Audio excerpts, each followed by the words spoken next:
All right, good evening, everyone. I'd like to call this village board meeting to order on Tuesday, January 17, 2023, and ask you if you would all please rise and join the village board in the Pledge of Allegiance.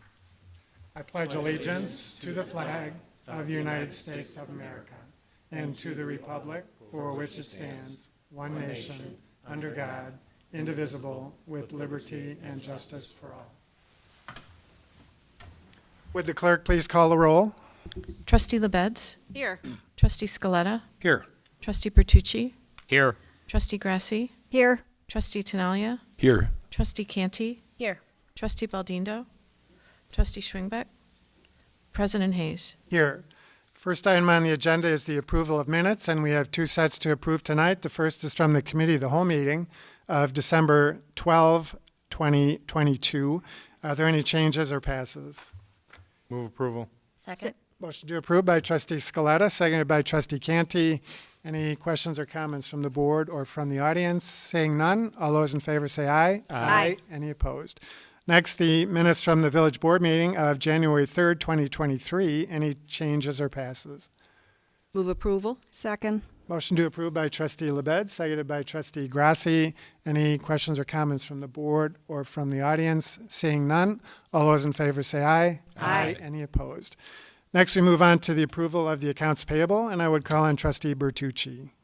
I move approval of the warrant register for check date 1/15/2023 in the amount of $670,178.76. Second. Motion by Trustee Bertucci, seconded by Trustee Scaletta. Any questions or comments from the board or from the audience? Seeing none, roll call. Trustee Bertucci? Yes. Trustee Scaletta? Yes. Trustee Grasse? Yes. Trustee LaBedz? Yes. Trustee Canty? Yes. Trustee Tinaglia? Yes. President Hayes? Yes. Well, next we move on to recognitions and presentations, and we do have a very special presentation tonight. But before I introduce the police chief, I do want to just recognize that January 9th was International Law Enforcement Appreciation Day. And so I know we took time on that day a couple of weeks ago to thank all of the men, women, and canines in our police department here in the village of Arlington Heights. But again, on behalf of the entire village board and all the residents that we represent, we can't thank all those in our outstanding police department for keeping us safe on a daily basis. So we appreciate them very much, not just on January 9th, but on every day of the year. So with that, I will introduce our police chief, Nick Pecora, who will introduce this very special award. Well, thank you, Mayor and members of the board. Thank you for letting us be here under recognitions and presentations to highlight the police station. Time does fly. 7 years ago, the village board approved and funded the police station. At that time, Mayor, you tasked Trustees Glasgow and Tinaglia with helping out on the design development. It was a great team effort. We retained expert architectural services. Mr. Steve Bly is joining us tonight. He's the designer and the architect on the project. He worked collaboratively to come up with a concept for the facade, for the envelope of the police station. And Trustee Tinaglia provided his professional experience, and he talked at length about the massing and the stone complementing the brick. And as we're going to hear shortly, it was because of his professional input that the police department is the robust civic presence that it is today. A couple of weeks ago, I appeared to represent the police department in the village at the Museum of Science and Industry, along with Mr. Bly, and accepted this award. And I asked Ms. Catherine Kurzawa, the executive director of the Masonry Advisory Council, if she would be so kind as to come out and present the award to the village, since it's a village project. There was a video presentation at the time that kind of captured the judge's flavor of the project. I'd like to play that edited version for you right now. It kind of gives you what we saw at the Museum of Science and Industry. And then I'd like Ms. Kurzawa to come up and present to you the award.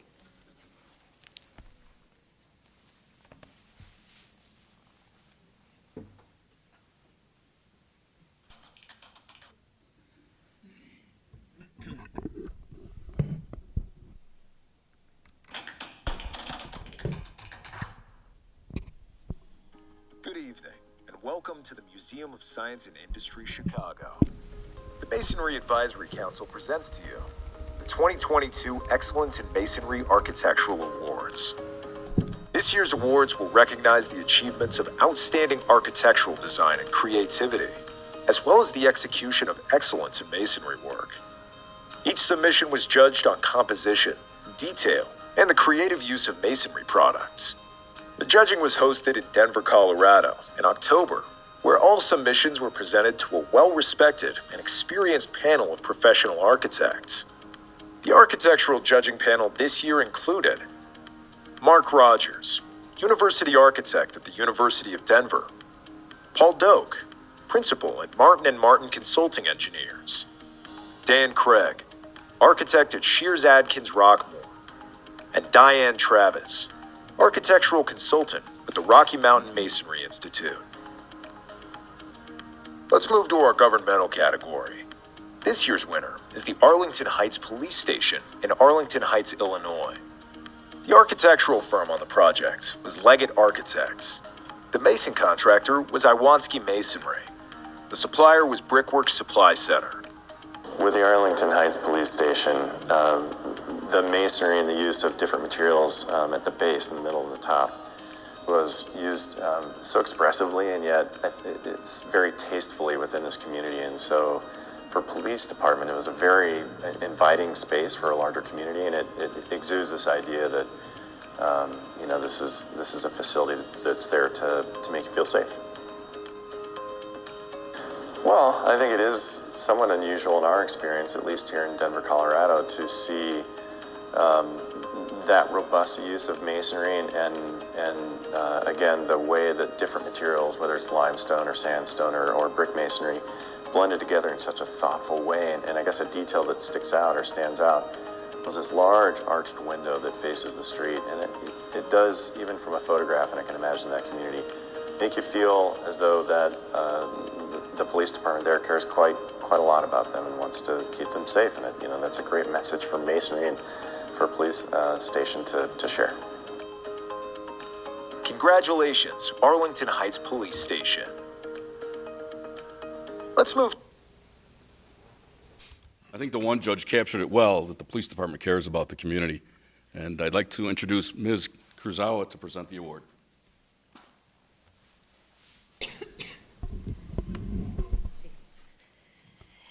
In honor of the Masonry Advisory Council's long-standing tradition for awarding architectural excellence, it is my pleasure to present the Arlington Heights Police Station the award for Best Governmental Project of 2022. In doing so, I must also give credit to the talented Steve Bly and his team at Leggett Architects. This is a beautifully designed and well-built building that your community should truly be proud of. Congratulations to all of you. Thank you.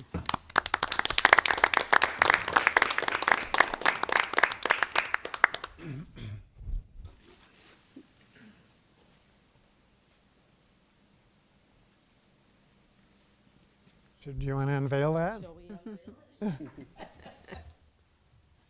light. Right, and Steve, you want to come up? Shall I step back behind it? Sure, you want to get back behind it? Get in there. There you go.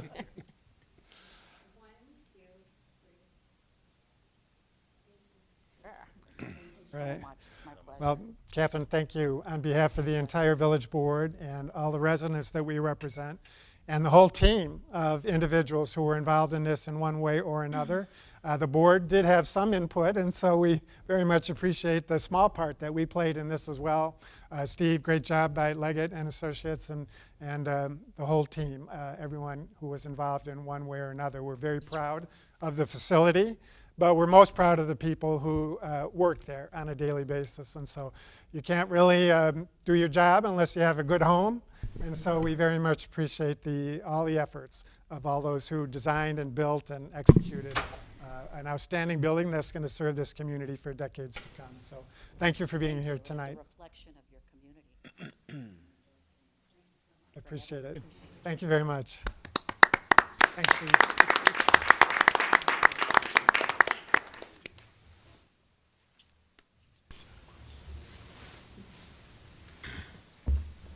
Maybe some comments from the board. Trustee Scaletta? Thank you, Mayor. You know, I remember us going through this process, and I remember Trustee Glasgow and Trustee Tinaglia being appointed, and it was great having the two of them there because I think Tom was more kind of on the functionality of the police station, where Trustee Tinaglia was there with his vision of how to bring that building into a space in between two new buildings. One that's such large scale as this building, and then the fire station to the south, I'll call it. No? East. I get twisted around with all of our angled streets. But thank you, Trustee Tinaglia, because I remember the comments that you would make as the process was moving forward, and I think that it's a better project because you were involved, so thank you. Thanks, I appreciate it. Jim, comments? Just briefly, the team was excellent. The team from top to bottom, everybody that was involved, and so Trustee Glasgow and I were really there just to try and hold hands and make sure that we as a community got what we had hoped for, and we did. It's a wonderful project, and I can't think of a better chief to take care of it and make sure that it continues on with the great tradition that it's always been. So thanks for allowing me to be a part of it, and thanks for doing such a great job. All right, thanks. Anybody else? Okay. Thanks again. Thank you. Thanks, Chief. I wanted to thank, Chris actually has a great idea of reusing the wood that came out of people's front yards, that was a victim of emerald ash borer. And he said, you know, we got all these piles of wood, and of course we all had a big chuckle thinking about it at the beginning, oh yeah, we're gonna saw it all down. But the wood you see in there is from our front yards, recycled in front of the buildings. Yeah. Great reminder. Thank you. All right, we move on then in the agenda to citizens to be heard, and I have no blue cards.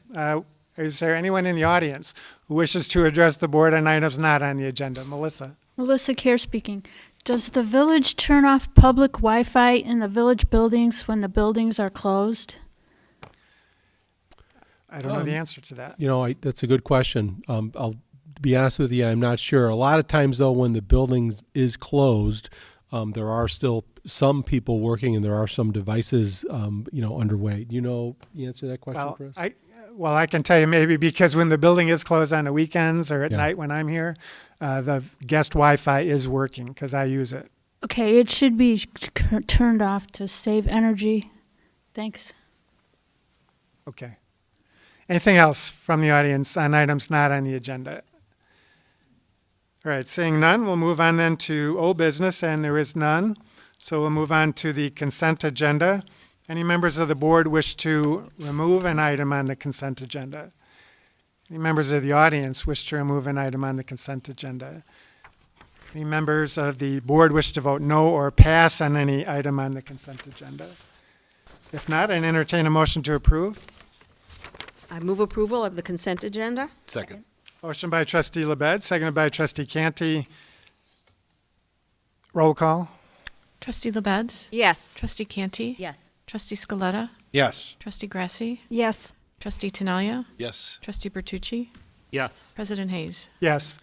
Moving on to new business, and we do have one item to consider tonight. That's a land use variation for an adult daycare facility and associated variation request for the Clearbrook Adult Daycare located at 1815-1835 West Central Road. And the petitioner is present. If you just introduce yourself, if you would. Yeah, I'm Don Frick. I'm Vice President of Operations for Clearbrook. I've been there for 32 years, and so thanks for the opportunity for us to explain what we're planning to do at 1815 West Central Road. Clearbrook, as many of you are aware of, our home office is here at that location at 1835. In the years that I've been there, we've grown from a small organization to where now we provide services to over 8,000 individuals throughout the year.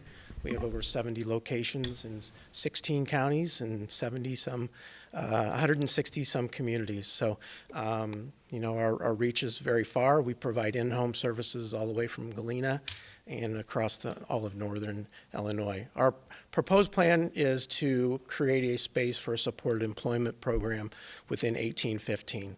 We've been in discussions with Mr. Hubbard in the community development and all of the village departments about creating this space here for our highest functioning individuals who are competitively employed in the community.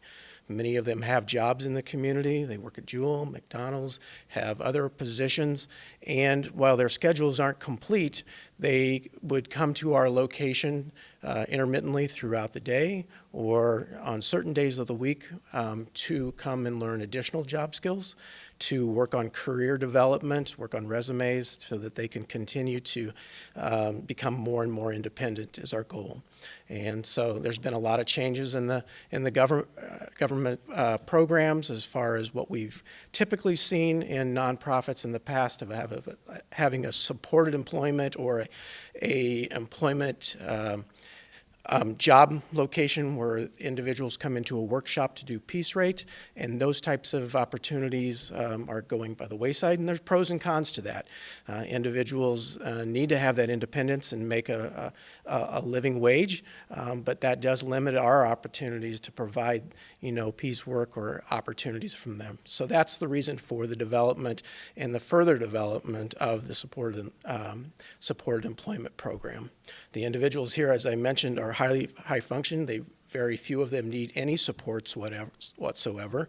They would come into the program and as I mentioned before, complete those tasks or be part. They are a vital part of our workforce as well at Clearbrook. They come in their downtimes. They're able to assist with office duties and things throughout the building and are just a prized part of our overall workforce. So things that we're doing to the building, obviously just doing cosmetic updates internally to creating a space. I forgot all about my PowerPoint presentation. So we'll have about 10 to 15 individuals throughout the workday. That would be probably the max. Individuals don't have consistent schedules, as many of them don't have standard hours of 9 to 5 throughout the week. The hours of operation would be 8:30 to 3:30, and transportation was one of the issues that the city has been concerned about, and those individuals would either be dropped off by staff that they are supervising them from our residential group homes, or many of them are so independent they would take public transportation or taxis, Ubers, to their jobs and back and forth. So as I mentioned all of these things already, I will move on to the 4 areas that we've been focusing on and creating a safe environment for the individuals as they come to 1815. If you're familiar with where this is, it's right next to the Arlington Heights Senior Center. There are a couple restaurants in that area. So the focus being able to create a loading zone for the individuals to be dropped off and having it safe. We've moved an entrance door to create that safety as well. The city has identified a couple areas that we need to upgrade, and that's putting in an RPZ valve as part of our sprinkler and water system, as well as some landscaping improvements to the front to meet the village codes. In this diagram quickly, you'll see some horizontal lines that are represented in the front of the building that are a new loading zone that we'll have, very similar to what's already at the senior center and their drop-off points that they have there. The area within the building would be only about a third of the space that we have would be dedicated to this program, and the rest of the space would be office space.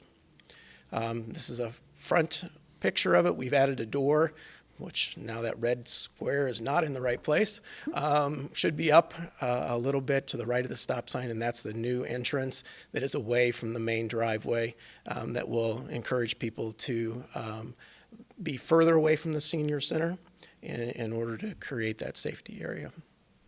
We are doing work on the front facade to improve that, new signage, and we'll be cleaning up the front to match some other work we've done down for the restaurants. I don't have anything more. Sam, if there's any questions or however I can. All right, thanks, Mr. Frick. We're going to turn it over to our staff, and Sam Hubbard is going to present the staff's perspective on this. Sam? Do you want me to stay here or? You can have a seat for a second, sure. Sure. Good evening, President Hayes, and thank you. So as you've heard, Clearbrook is proposing an adult daycare facility.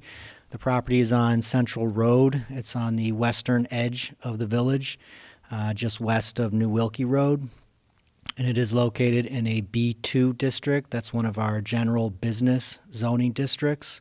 Within the B2 district, professional offices are a permitted use, which is why Clearbrook has been able to occupy the majority of the site with their general offices.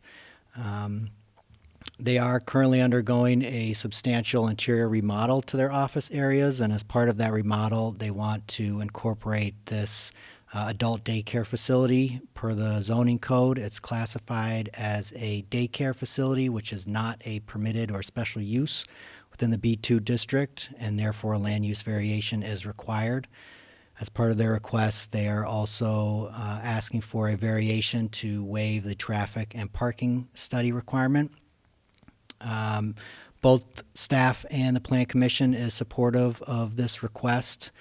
Relative to the traffic and parking study, the individuals who are coming to this facility, again, as you've heard, are high-functioning adults, but they will not be driving themselves and parking and entering the facility. They will be dropped off by transportation, so it should not create a parking demand on the site.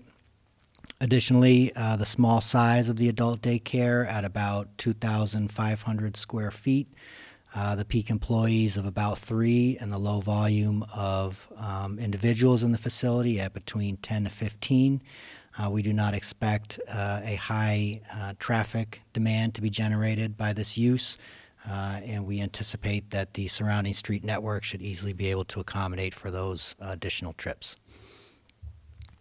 Here you'll see an aerial of the site. The subject property is located on the left-hand side.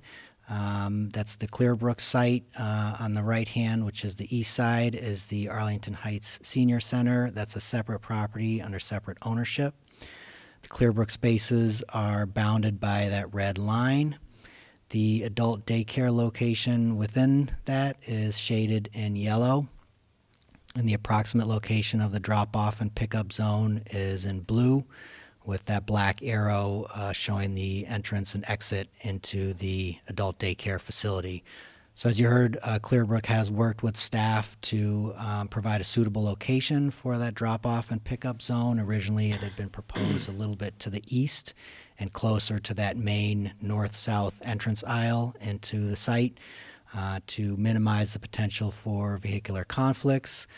They have worked with staff to push that loading zone a little bit further to the west and away from that main entrance drive aisle. Additionally, the entrance door had been proposed all the way on the east side of the building, and it's been moved to the west side of the adult daycare site for better access into and out of the site and easier for loading and unloading activities.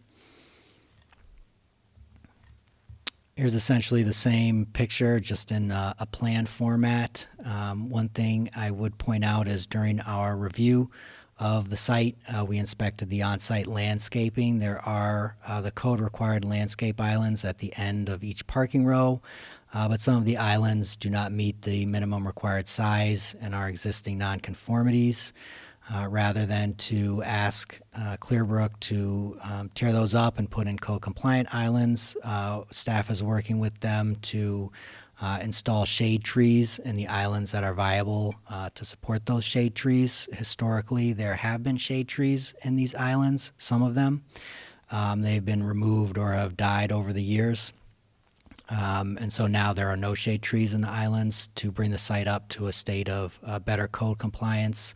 Clearbrook has agreed to add shade trees and work with staff to put them in locations where they would be viable, and that's to be installed by June 1st of this year, and that's reflected in a condition of approval. Here's the floor plan for the site. The orientation here is a little bit different, with the right-hand side of the site being north as opposed to the top. The adult daycare location, again, shown in red. As part of the building department review, they did have some concerns with the introduction of a adult daycare occupancy into a space that has historically been built out and used for an office occupancy that potentially could trigger additional requirements to conform with building code. So Clearbrook has been working with the building department to address those issues. And as a condition of approval, we've required that they fully comply with all building code requirements. I think at this point they have just about resolved all those issues, pending the approval of the land use variation this evening. Finally, a graphic showing the parking lot striping for the drop-off and pickup zone and the adult daycare location. Staff has verified that there is suitable circulation space on the north side of the pickup zone and between the striping and the parking lot landscape island immediately to the north. There's about 25 feet there that is suitable for two-way traffic. This should minimize potential vehicular conflicts and loading and unloading operations of the clientele who will be attending this program. I would add finally that the engineering division has requested some additional pavement striping and signage to ensure that these drop-off and pickup cars will not impact circulation throughout the shopping center, and the petitioner has agreed to install that. That being said, the Staff Development Committee is recommending approval. The Plan Commission voted 8 to nothing in favor of a recommendation of approval as well, subject to those 3 conditions I discussed tonight, as well as a 4th to comply with all regulations, codes, and policies. And that concludes my presentation. Great. Thanks, Sam. Any questions or comments from the board? Trustee Scaletta. Thanks. I think this is a great opportunity for Clearbrook and for the people that they serve. Sam, I just had a couple of questions. The first one is, it says that the petitioner will work with staff regarding the landscape improvements. But it also sounds like you guys have come to an agreement at this point, right? Generally, yeah. I mean, we don't have the specific plan at this point, so the village may think one tree is better here and they may not, but we're hoping to work with them to get the specifics ironed out. Okay. Is there any reason why we couldn't have a plan tonight or for tonight? I mean, we tried to as part of this, but they were moving forward quickly, trying to get this resolved. So it's something that I think, we're both agreeable to work on as we continue forward. Okay. I mean, I'm reading through the materials, and it sounds like they have contractors, and there's some of the islands that aren't large enough to be able to spur growth of a tree. It just seems like we should have a plan. If I could, Trustee Please. Scaletta. I mean, I think in this case, because the scope of this was relatively minor and there was hope to move this forward, we do have some other items coming up on upcoming agendas. We thought that the timing of this worked out to get this one done prior to the completion of a landscape plan. But no, we do understand your concerns, and we felt in this case, we have a good relationship with Clearbrook, and we appreciate the work that they've put into this, and we're confident we can work something out, and hopefully the board will concur. That was our perspective. Okay. I mean, Clearbrook's been a great member of the community and a great partner of the community. I'm just looking at this saying, we're talking about minimal amount of landscape improvements, right? Correct. Okay. I just think that by now we should have been able to come up with something. I mean, we know which islands aren't going to work, and we know which ones are going to work. Correct. Sounds like a plan doesn't seem that complicated. And we've been, we're a little short-staffed right now in the planning department. There's a couple of major projects working their way through in terms of the school district. So it's been kind of an all-hands-on-deck thing. And so we're doing the best that we can. But I think we do appreciate your concerns. And normally we would try to have something set up, but in this case it wasn't quite ready. But we didn't want to hold up the whole approval due to this minor item. Not saying we should hold up the schools, but Clearbrook's paying fees, right? Yes. Understood. I always take care of the people that are paying first. Understood. All right. And then the second question is the loading zone that's going to be out in front, Sam, that is not going to be a space for double parking, right? It's only going to be for dropping off and picking up. Correct, and that's some of the signage I think that the engineering department wants to have installed to make that clear. It's right, it's not going to be for double parking. Yeah, I just don't want, the senior center's right next door. You have a restaurant, here we go again, to the west. And we just don't want people to start thinking that that's another spot for people to park. And so I just want to make sure that I'm going on record that is for drop off and pick up, and not a place for people to be parking and out of their vehicles. Yep, absolutely. Okay. I have no further questions. Any other? Trustee Grasse. I had actually a question about this adult care facility. First off, I am in full support of it. It's a wonderful opportunity for our community, for Clearbrook. To have more space like this is so needed, so I'm really excited about this. I was curious if this adult care facility is moving from a different place, or is this bringing additional slots available for our community? I was just curious how that was working. Please, Yeah. We do have our main workshop, if you want to call it, in the past had been housed in Palatine. And so those with a lot of the new federal laws saying how many individuals we can serve at a single location is part of this as well. Plus, we feel like we want to elevate this program to a new height and to a new achievement for those individuals, that they would be able to be recognized as almost Clearbrook employees, and for them to, for us to get more individuals interested in the supported employment program. So we felt like having that housed at our administrative offices created that presence, and we always are working on creating opportunities for any individual. So I don't know that it's creating more opportunities, it's the location of where it's at. But we are dedicating more resources to this to get more individuals out there. The timing seems right from an employment standpoint, but we've run into hurdles with that, obstacles with that as well. Not to go into this too much, but many times in the past you had a Jewel or something like that, and they would have staff that would potentially help our individuals learn the job skills.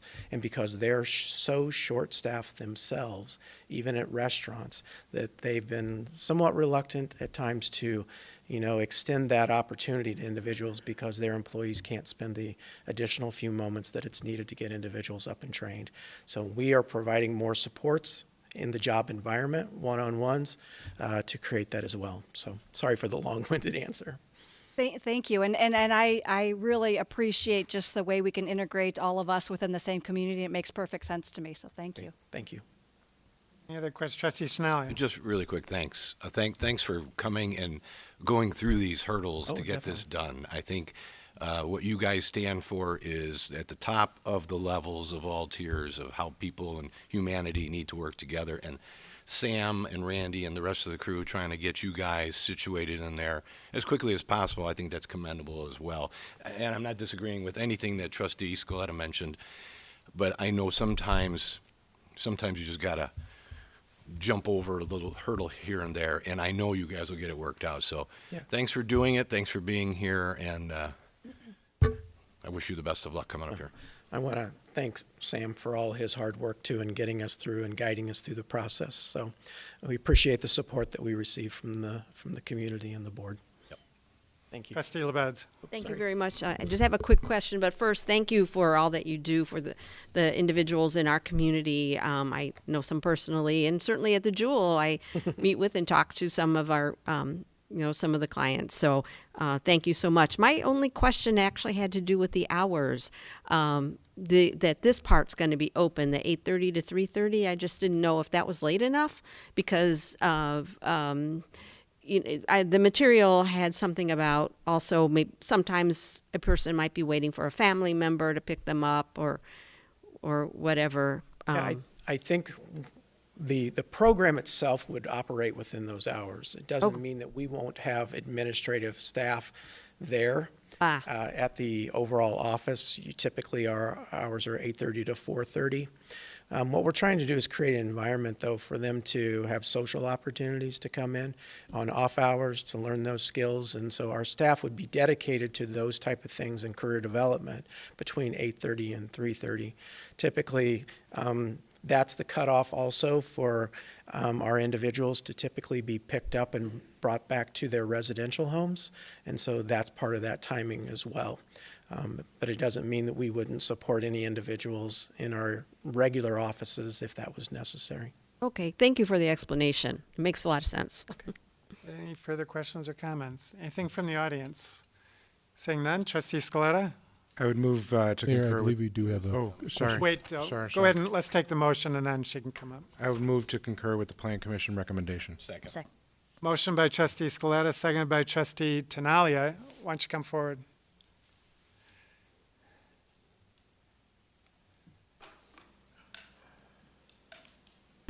Sorry, haven't been here in a while. I just have, the name is Trudy, and I live near Pioneer Park. Trudy, give us your last name again for the record. I'd rather not. Trudy, I've been hacked. I don't want my full name. I live near Pioneer Park. I do have a request from whoever's doing the planning for the landscaping thing. Please don't put any big rocks in there. My car is currently suffering from a big rock, which was in the Jewel parking lot in one of their landscape things. And as I backed my car out, bashed right into the rock because my car overhung the landscape, what would you call it, the thing with Parking the curb stop? on it. There was a big rock, and I was not anticipating that. It has to do with the way my car is designed. So please, no big rocks. That's it. Okay, thanks, Trudy. Anybody else in the audience? All right, anything further from the board? Seeing none, we have a motion and a second. All those in favor say aye. Aye. Any opposed?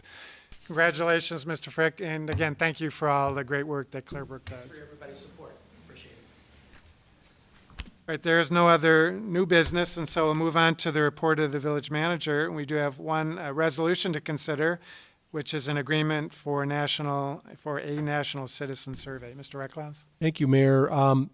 Back when we approved strategic priorities almost 2 years ago now, one of them was improved communications with residents and businesses, and then when we developed the business plan for this 2-year period, one of the items was for the village to introduce a new scientifically valid community survey of residents. And the milestones for those were to interview and select a firm, fourth quarter 22, and to conduct the survey here in the second quarter of 23. So we're right on schedule. We are looking to engage with Polco, which is a firm that conducts the National Citizen Survey. And we're going to talk about that a little bit in a minute. You can go to the next slide. And this is when we first started doing research, Avis had done research reaching out to her counterparts in 42 different communities on which firm they use or what service they use to do their own citizen surveys. We found that 18 of them used Polco, and so that was kind of eye-opening, and we said, well, if they're all using them, let's learn more about them. And what they do is they're an exclusive partner of National League of Cities and the Illinois City County Management Association to conduct what they call the National Citizen Survey. This is where all of those communities are getting the same survey plus a few local questions so that you can actually compare data both locally and nationally to other communities in terms of how we're doing, as well as the time series analysis of how we're doing over time. If you want to go to the next slide. You can skip this one and the next one. We'll try to move this along. There we go. So there's 500 communities that are using this survey currently, And again, this is a lot of the firms are local. These are some of the local communities. You can see some of the ones that are adjacent to us or nearly adjacent to us are currently using this data. This gives us the opportunity to really compare apples to apples to peer communities, which we think is a very, very strong asset of this product and something that's relatively unique to be able to look at that data and zero in on what we're doing well and what we may need to improve on. They focus on 10 facets of community livability as part of their work. And so they really try to take a balanced approach, and this is something that's been tested and tried and true over the last several years that they've done this. We also have customizable questions. We'll have about a half page of questions that we can come up with every time we do the survey. The idea is that we'll be doing this survey every other year as part of our strategic priorities process. And we can either do things that are topical for that particular cycle, that are topics of interest for right now, or they can be things that we're interested in tracking over time that are unique to Arlington Heights. And so that's something we'll have to have some discussion on if we decide to go forward. The methodology, I used to do surveys when I was in graduate school and a little bit after, and so this was something, I'm probably a survey nerd, and so I was intrigued with this aspect of it, where not only do they mail it to a scientifically valid sample of the residents, which a lot of firms did. When we did our last survey with the Center for Governmental Studies back in 2018, we did this. They actually do, they look at the different demographics within our community and they weight the survey results based on demographics. So if we have a segment of the population that's overrepresented in a sample, they can correct for that and make sure that any underrepresented subset of the population is represented appropriately and any overrepresented is taken down. And so we really get a good snapshot of our respondents in terms of the makeup of our community. The way they do that is they mail postcard invitations to randomly selected households, and then folks fill out an online survey by invitation. Now, they also will do the paper surveys mailed randomly to selected households with posted paid envelope to try to balance the format. And then after that statistically valid result is generated, we sometimes get the comment from people saying, well, I didn't get a survey. I wanted to be able to participate as well. They actually open up the process to anyone that wants to participate. And so you'll actually have two sets of results. You'll have your statistically valid set of results and kind of the one that it was open to everybody. And often they say those results are similar, but at least it gives everyone, so you really have the best of both worlds, though, if you're really trying to drill down. And that's something we would be able to share on social media and so forth. In terms of the timeline, because they do this, and this is a kind of a well-packaged product, they can turn the whole thing around in about 4 months.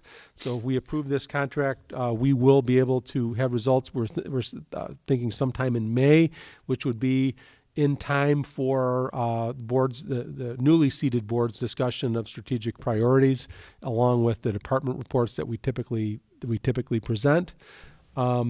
We will have a representative of Polco present the findings. There'll be online, digital, interactive displays of survey results, very high quality, look at things like demographics, geographic maps, breakdown of methods, again, comparisons to national and regional benchmarks, and we can download it as a PDF and use it as we choose. We can decide who our regional benchmark communities are. We don't have to, they can be ones that we identify as communities that are similar to us. Some of the report examples that they have, very graphically involved. You're not going to be just poring over a spreadsheet with numbers. They do a nice job of presenting this and breaking down the data so it's digestible. One of the nice features of this is, aside from the National Citizen Survey, we also would provide 10 administrative users in the village to be able to do ongoing surveys within the community on topical items just throughout the contract period. And so, we may have something that comes up, a special project that we want to hear from our residents on. We can do that in an online format. And again, it's a very nice package. It's nicer than something we would be able to do on our own. And it would allow folks to subscribe to surveys based on geolocation, and again, still ensure the privacy of individual respondents. So, and then again, when we share the results, we'd be able to do that in a very nice, presentable graphic format that would fit nice with our messaging. One thing I did want to mention is cost. Well, when we last did our survey, it cost us in the ballpark of $15,000, and it was conducted back in 2017 and presented in 2018. The total all-in cost of this product for a 2-year period is $29,750. However, it should be noted that we're spending between $5,000 and $7,000, maybe a little bit more a year now, using subscriptions to SurveyMonkey to do one-off surveys in the different departments. We would be able to discontinue that because this would be included in this service cost. But overall, we think this is a really great product. It's a unique product because of the national data set, and we would recommend approval of the agreement so we could proceed. But we're happy to answer any questions you may have.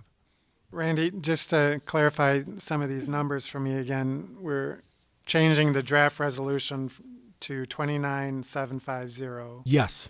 That's for 2 years of service. Correct. And then I'm just looking at this services agreement. I don't see that number in there. I see another number of 23,550 per year on page 2 of the agreement. There's a 29,550. And then there's a $6,200 charge that is for the product itself. Is that correct? Yeah, for the online engagement. Do I use the mic so the folks at home can hear you, Avis? Oh, great. So for the online engagement platform, it's an additional, I think, $6,200 for the second year. So the first year, we get the National Citizen Survey. It goes out. And then the second year is just the online engagement platform. So that pricing. What does the 23,550 in here represent on page 2 in the agreement? In the agreement, so that is actually issuing the survey, and it also includes the online platform.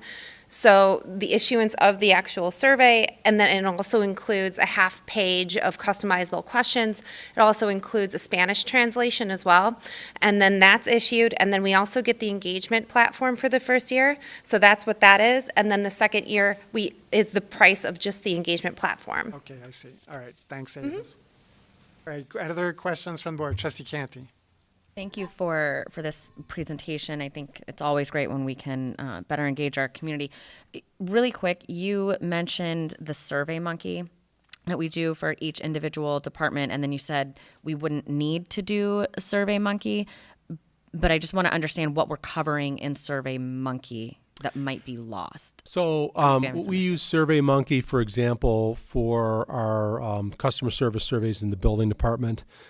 There are a few one-off surveys that the planning department does. I think the engineering department may use them from time to time, and I believe we've used them from time to time. And so it's a good, easy-to-use product. They've kind of increased their charges and reduced what's available for free in recent years, and they have limits on that. And so we would be able to forego using SurveyMonkey and use this product as a result because it's all included in the price. Okay, so we could do separate surveys with it? Yes, we can. Okay. We would be able, up to 10 users could set up these individual surveys that we could have going on an ongoing basis within the village, and so we could replace SurveyMonkey with this product on an ongoing basis. Okay, sorry, I think that was the disconnect. Sorry for me. if I wasn't clear. Missing that we could do these additional things. All right, thank you. Okay. Anything else, Trustee Grasse? Oh, thank you. This looks like a great platform for what we are hoping to use it for. I had a quick question. I know you mentioned Spanish is available. Will there be other languages available? Or how does it work with different languages if someone may need a different one? Sure. So if they receive a survey and then they don't speak the language, they can actually contact and get a different language.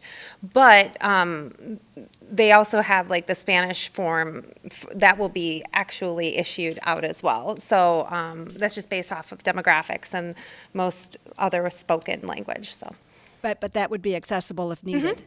Yes. Yes, it just wouldn't be defaulted, whereas the Spanish would be defaulted along with English. Okay, Trustee Scaletta. So Avis, let me ask you this. So if you don't speak English, how do you how are you reading what you're receiving to request another language? Sure, and I think that's a challenge with anything that we would issue to the community and reaching those different language-speaking communities. I can inquire if there's an additional component to that, but as far as I understand, it goes out in English. It does provide the alternative option, and then also the Spanish option as well. So I can look into whether or not that they have additional components that we can add on. Sure. Just Okay. food for thought, because if you can't read it, how are you going to? Understandable, Okay. yeah. Randy, you and I spoke earlier today, you know, and I said, why can't we do this in-house? You know, part of it is the Survey Monkey cost. If you subtract that from this, it's not as costly. But, you know, when we talked about the, first of all, the challenges with doing it in-house of having an analyst do it, and I know that one of our analysts is heavily involved in the ERP implementation, well, the planning and the implementation. Yes. And I want her working on that because she's so good at what she does. So I understand that part. The other challenge is that, you know, this isn't just let's create some questions and just send them out there. And with this one, we also have some metrics that we can look at to compare ourselves against other communities neighboring us. Yes. In our region, in our state, in our country. Absolutely. And I think that's a lot of good information. So I'm kind of eager to see that. So when we talk about when you talk about them sending out postcards, how many postcards do they send out? A lot of that is going to be based on they're going to try to figure out a reasonable, they try to get it to a good response rate based on they work backwards from what they're getting. They try to get at the 95th% confidence level, and then they work backwards on what that would mean for a population our size with a little bit of a growth factor, because they want to be able to do that modeling with weighted representation. But I don't know that we've heard an actual number yet. Have you heard what the total mail-out number would be for Arlington Heights? I haven't heard that number. Yeah, so the sample size would be 1,500 homes, residences, and so that would be the residences that are targeted as part of the scientific survey, and they're selected based off of demographics, off of population, make sure that it's distributed and that it's random, and so that's how they would select those homes. A good benefit of it being a third party is that we're not choosing who gets the survey, right? We're neutral in that. So that's actually a really good point to have it be a third party issuing the survey as well. So then they would get that. They would get one postcard saying, it's coming, you've been chosen. They would get another survey or another postcard saying, it's coming, get ready for it in case you didn't see our last postcard. And then they would get the survey. And then for non-responses, they would get the survey mailed again. So that's how they get their high response rate back. So that's how that's selected. We could always actually, they give you the option to add on as many as you'd like. You can double that amount, and then that's an additional charge as well. In my experience, I've done that with a different city where we paid the extra, and then the following year we went back to the standard amount, and it was very comparable data. Okay, and do we know what the extra is? Is it written in the contract?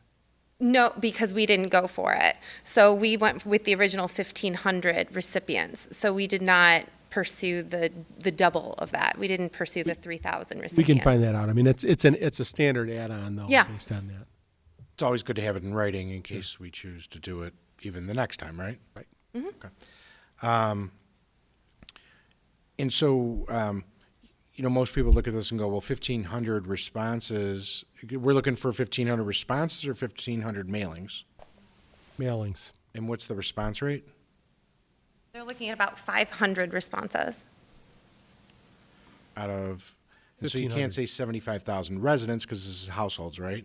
It's households, right? And so we're like 30,000 households? About. Okay. Yep. And that's, when you look at national polls that are done, those are done with about 1,000 respondents. And so 500 for 30,000 households is a very strong response. especially if it's sampled properly. And that's what this would be, what they'd be doing here. But in addition, if people who are feeling left out, we will have that option for anyone to fill out a survey if they just really want their particular voice to be heard. And so we would get results for both of those surveys. So no one will be left out of this process who wants to participate. But, we do want to get that scientifically valid survey because we know there is bias on surveys because there are some people, certain age groups, certain demographics that are more likely to fill out a survey than others. And they have a way of working around that where we really can get a true picture of our demographics. Correct. And based on what we had talked about earlier is that this is the sampling size goes out where it's targeted, but it's only targeted based on demographics so that everyone is covered, correct? Yeah, generally speaking, because they don't know the demographics of who they're sending it to, it's going to be randomized typically by mailing address. And then when people self-report their own demographics, that's when they come up with their report based on our demographics. Again, they adjust for the overrepresentation and underrepresentation who responded. That's how that is done. And so they don't have anyone's demographic or income or anything, that kind of level. That's all done based on what the individual reports. We don't get the individual surveys. That's something that they do in-house. Okay. And this is a multiple year agreement. And so it's 2023 and 2024? Correct. If we wanted, could you do 2023 and 2025, or that's not how it works? Well, we would be losing the platform then for 2024, the citizen engagement platform. If we wanted to just get rid of that component of it and just issue a survey, we can do one every year. We can issue a community survey whenever we wanted. Okay, but you could do one beginning of 2023 and then the end of 2024. Maybe we'll continue this on because we find that the information is so valuable. But I'm just trying to understand our options. Essentially, though, I mean, we're getting one big survey, correct, and then kind of as many of the little surveys as we want is what we're paying for here. Okay. So we're not getting the same survey. We're not getting next two year. surveys. We're getting 2 years worth of service, but one big one, and then as many of the small ones as we want to do. Okay. And so you've mentioned, and I also saw in your presentation, this half page of questions. So are we using a really small font? I mean, how many questions do you get on a half a page? It depends on the length of your question as well. So it's a standard, I believe, 12-point font for the entire survey. I'm being facetious, but I mean, how many questions do you think we get out of there? 10? I would say more like 4 or 5. Because it is just a half of a page. And you don't want to get too many options like that. The idea is to get that data that's still measurable and that we can apply it to future, like redo them year after year. It would add on to the length of the survey, and it might discourage some people from completing it if you get too extensive with questions. Understood. Just trying to understand what we're agreeing to. So that's why they suggest a half a page, because to their data that doesn't discourage people. They'll do a half a page. And can I assume that staff is going to prepare these questions and the board will have some input? Absolutely. I think what I would suggest is we may come up with a few themes, get them to the board, see which ones, the board is interested in, and then we'll draft questions again, go back to the board before they're finalized on them is what I would suggest. Okay. And there's no out-of-pocket costs? Aside from, this is an all-in. All-in, right? Okay. Unless we just staff time, reviewing it, that type. Right. But there's nothing where they say that they had to fly in, or they want to charge us for postcards, or it's all in. Right. No, unless we decide to expand the sample size. Right. But they're coming in on their own expense for the presentation? That's all part of the package. Okay. Just good question. Clarifying all of that. Thank you, Mayor. Okay. Trustee LaBedz first. Thank you. So as far as households, this goes to multifamily as well as single-family residences, so it would really be inclusive. That's Yes. what I really wanted to be sure. Yes, absolutely. They make sure that they're including all evenly represented communities within the village. Okay. And I appreciate the lit of the additional questions, having been a household that has done the American Community Survey, which is pretty lengthy. And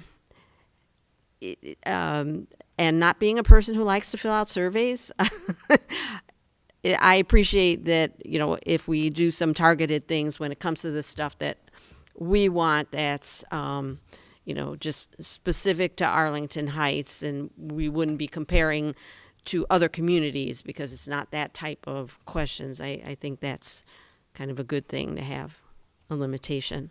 So, but I'm glad to know that it will go out to all types of households in the village. So, thanks. Trustee Bertucci. So Randy, are you asking us to put in the number not to exceed 29,750 or 23,550? We're asking to, that's the actual contracted amount. And so there's, it's not a not to exceed because that'll be what it is. So we're just asking for approval of the resolution. Well, the resolution says 23,550. There's nothing in the resolution, the services agreement. In the services agreement has only 23,550. It doesn't have anything about the 6,000. What I'm looking at here is this was, if you recall, this morning we sent an updated amount. And the total is there's a subscription subtotal for year one is 23,550. Subtotal for year two is 6,200 for a total of $29,750 and for 2 years is what I. Was that from just you, or was that also is that something from the Polco? That's from Polco. Okay. So we have documentation that shows how they come up with 29,750. Yes. Okay, got it. And that's what's currently on the website right now. I just am pulling up right now in terms of Novus for what's in front of you for. It's on page 2 of the agreement in Novus. Okay. Trustee Tinaglia.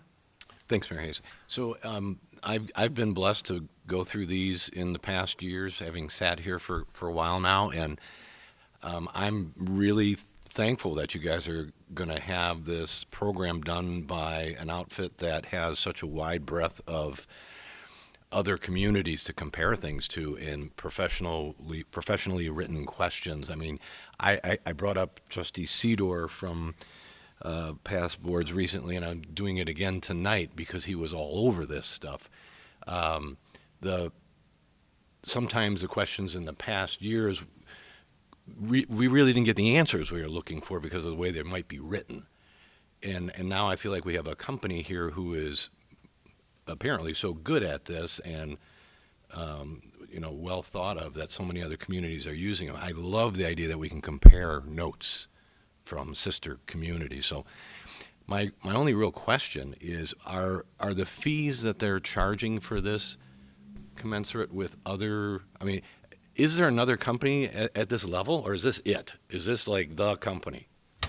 I think, this is the only firm that's, endorsed by National League of Cities and Illinois City County Management Association. They're not entities that go out endorsing products. And so this is the only national community survey. They have cornered the market on this.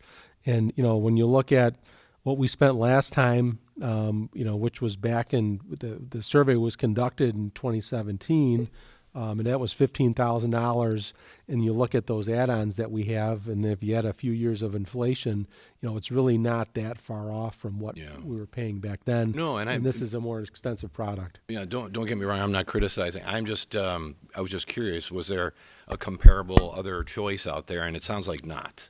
No, not that does all of this. Yeah. There's certainly other places you can go get a survey done, but in terms of the analysis, the comparison, the data set, being able to present this stuff digitally, being able to do ongoing surveying, it's a fairly unique product. Yeah. So I, for one, I think I'm actually going to be excited to see the answers on these. Whereas in the past, I can honestly tell you, I felt like I didn't even know what I was reading because I felt like so many of the questions and the answers were just so incomplete or not really focused on what we might have been looking for. And that's not criticizing anyone or anything. It just, this one to me seems so much more interesting, and I think we're going to get a lot out of it. So thanks for finding them. If it was Avis, thanks for doing it, and I'm excited to go forward with it. Any other questions from the board? Anything from the audience? Seeing none, is there a motion?